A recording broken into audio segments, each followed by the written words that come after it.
I'm going to see if I can flip this around. This is Barrett here. He's been through a rough morning. Barrett McKim lies in a hospital bed at the burn center in Augusta, Georgia.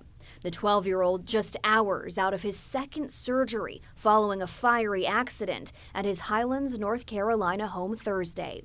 A science project gone horrifically wrong, says his dad, Kyle. It involved a Bunsen burner, and he was using a number of things. Alcohol was in the mix there, and somehow in that process that got ignited.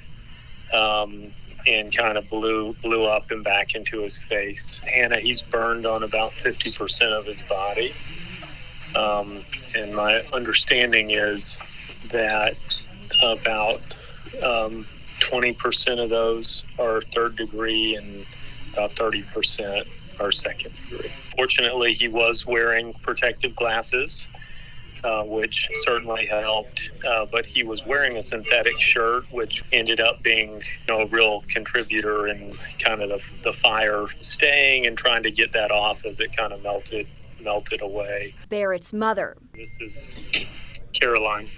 Also badly burned while trying to save her son. Caroline, although she's yet to believe it, she is a hero, and I think is a lot of the reason that Barrett's alive. The pair have a long road to recovery. That road made easier with a supportive family. We were several hundred miles away when we heard about it, and there was really nothing else that we could do at that moment but pray. Barrett's uncle, Stephen Schlottman, setting up a GoFundMe page to help out. I've never been through a tragedy like this, but I can only imagine the cost and expense. I think everything that we can do would help. Overwhelmed by the outpouring of support, Kyle at his son's bedside, just happy his boy is still here. So we're very grateful the Lord protected him and he's alive.